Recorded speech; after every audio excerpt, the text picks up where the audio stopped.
Good morning, everyone. Welcome into Mornings with Loretta. And what a topic and show we have today. Oh, my goodness. Everybody has seen a cute cat a kitten or a puppy. And guess what? They have milestones too. People bring them home. They celebrate birthdays. They have to get immunizations and all that like a little baby. And we have the best experts to talk about that. We have Dr. Callie Harris. She's a veterinarian. And we have TV personality and a best-selling author, Hannah Brown, with us. So good morning. Good morning. Good morning, Loretta. So I know we're going to have some tips, some helpful tips and advice, but I do have a grand pup named Jameson. I had to start that off. I tried to put his picture in there, but let's just jump right in. Dr. Callie, what should new parents know about the first year of their cute little puppy or kitten's life?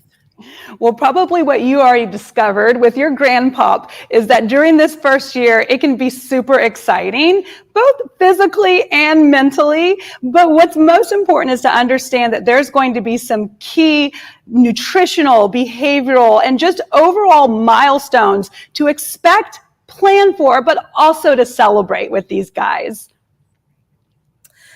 I love that so much. So Hannah, I know that you have a new puppy named Wally.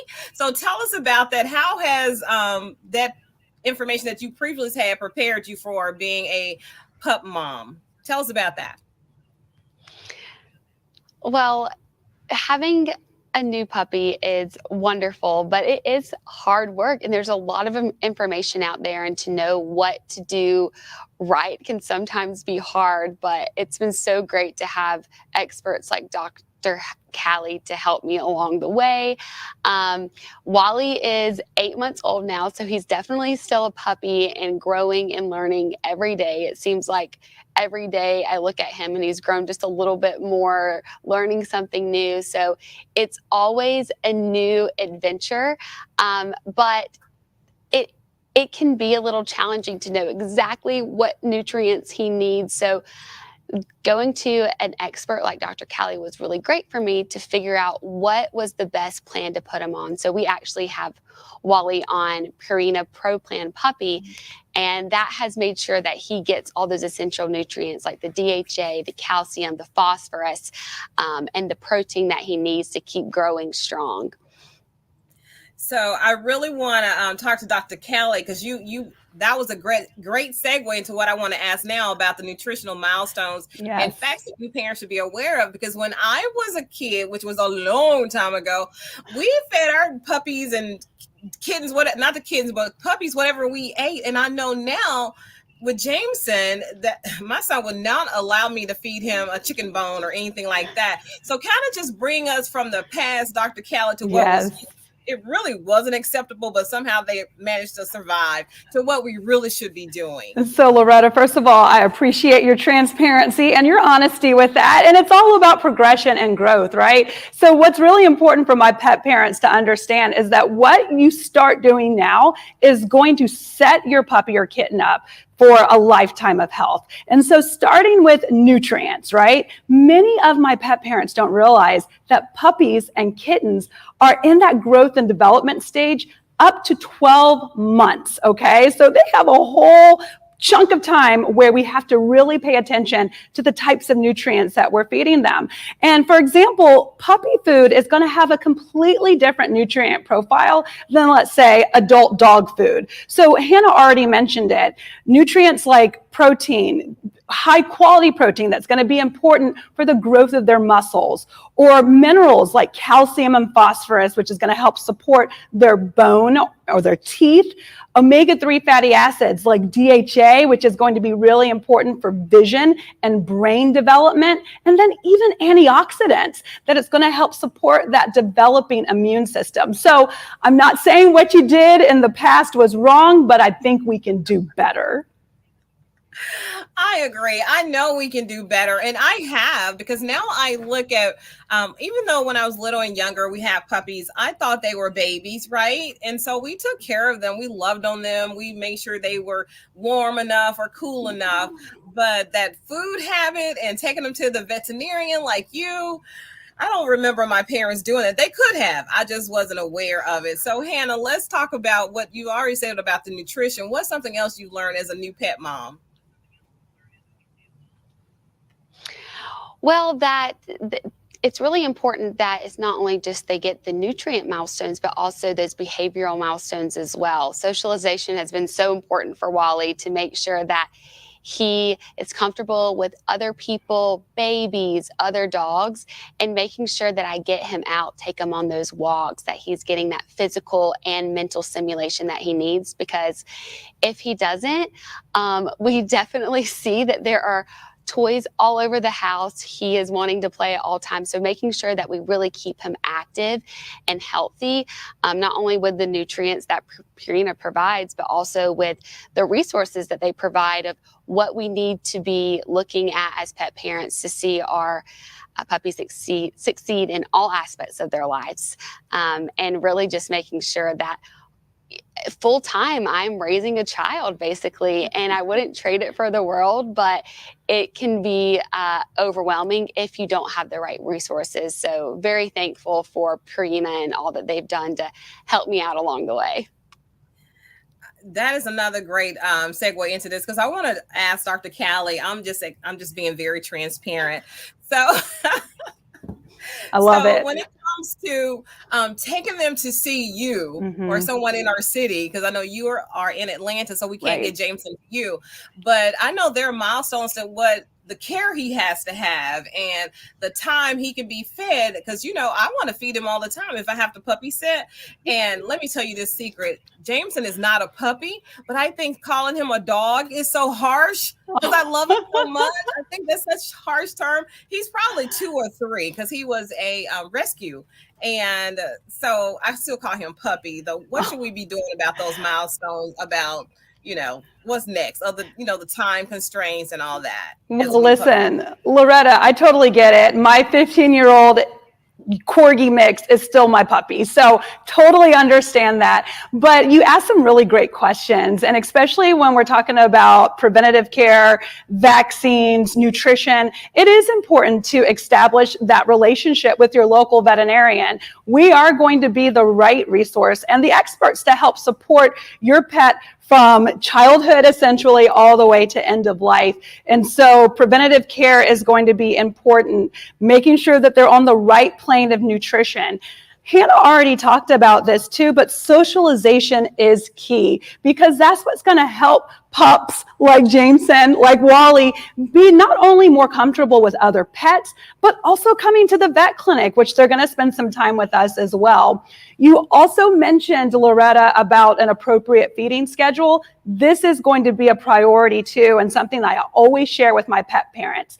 Get your pets set up on the right feeding schedule, whatever that is, whether it's twice a day, 3 times a day, potentially for those youngsters, because that's going to make sure that they get the appropriate daily caloric requirement. And also it's going to help with some training too.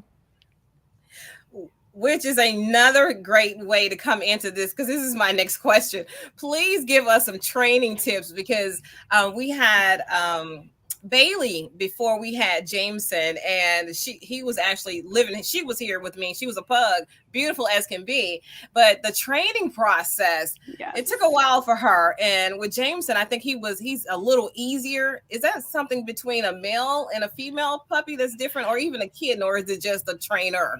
Oh man, that's a whole conversation, Loretta. So what I will tell you this, training is key. And whether it's something that you do at home, so utilizing, like Purina has some great training treats that are fantastic to reinforce that positive behavior. You can also talk to the experts in the dog training world too, depending on maybe how stubborn your pet may be. But I love what you're asking, because I think it's something that should be started very early on, and utilizing that positive reinforcement with a treat like what Purina makes is going to be really helpful. You know what? I could talk about this all day, but I know we don't have that much time, maybe another minute. But I just want to say thank you in case I get caught up and I don't say thank you. And we do love Purina. I do remember seeing those bags, and I know that's what Jameson is on now. And there was a time when he was on puppy food, and then he had to go to the bigger puppy, because I don't want to say dog. He had to go to the bigger foods. And I do love kittens. We haven't talked about them because we're not kitten owners, but I love little kittens. But when they become a cat, that's a whole nother story. So, Hannah, this last question is going to be for you, and then we'll have one together. Where can new pet parents go to learn more? Because Dr. Callie is super amazing, and we love Purina. So where do you take us for more? Yeah, so Purina has wonderful resources for those puppy and kitten milestones on their website. You can just visit purina.com/healthy-start. And it has been such an essential key for me with Wally to make sure that I can have this quick information and answers to things that can help me along the way as I'm trying to figure out how to make sure that he's behaving and eating right. And the beauty of this versus a baby, there's no manuscript, right? You all are helping us with our puppies and our kids on how to take care of them, be great pet parents. But when we bring that little baby home, it's different. So I want to thank you for doing the research and the education, because Dr. Callie, I know you go to veterinarian hospitals and you're on the Purina board. And Hannah, you're all over the place with your new book and being a pet mom. And we loved you on the Bachelorette and Dancing with the Stars. So we can't wait for you all to come back. And please come back and teach us more. I know, like I said, James is not a puppy, but he needs to be well taken care of, and so do other puppies. So any closing remarks about that, Dr. Callie? You know what? Just thank you for being part of the pet loving community. And you can find all the information you need on the website Hannah mentioned, or check in with your local veterinarian. I would be thrilled to come back and talk to you anytime, Miss Loretta. All right, I know you all have to go, so I'm gonna go ahead and take you off the screen. I'm gonna keep talking to the audience because we are live, but this has been a very informative, engaging, and life-changing for Jameson, I'm sure, because I won't feed him all the time because I think he's hungry. But thank you all so much. Have a great day. Bye. See ya. Bye. All right, everybody. Wasn't that enlightening? Because when I think about, my pet, when we were little children, my brother and my sister, I know we took really good care of him. We had to do the walking, the cleaning up after them, the bathing them. And I know that's a big part of puppy and pet care and kitten care now. So things have changed. We've evolved, right? We're doing this better. I just think taking them to the veterinarian is super important. And I know it's another cost. And are they expensive? And we compare it to having a child, although I know it's totally different, but for lack of a better comparison, we say comparing the puppies and kittens to babies. So I just want every pet parent to understand we see you. We understand the buying the clothes, and when they're sick, you're sick, and taking them to get to the hospital for emergency care and having to give them medicine, because that wasn't always the case for our pets, right? But it is now. So I hope you all are taking very good care of your pets, and they are a part of the family, because if heaven forbid something happens, that hurts. It really does hurt. So and also, I want to just take a quiet moment for those whose pets have gone on to pet heaven,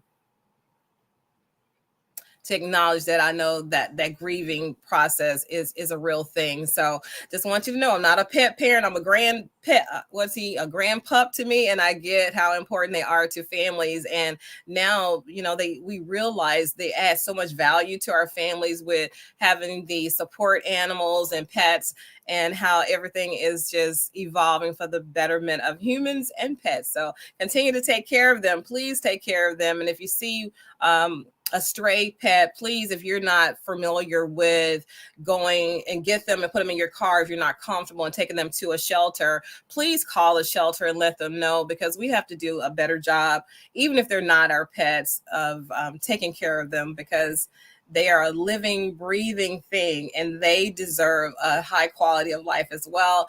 And Tanya Jones, yes, ma'am, they are our babies. I'll tell you, he's my grandpa. Jameson, I had a photo I wanted to share with everybody, but for some reason, I just could not get it to to do what I needed to do. But can you see that cute little baby? Look at Jameson. Look how awesome he is. I know there's a glare, but that's him. That's him. He's world famous now, right?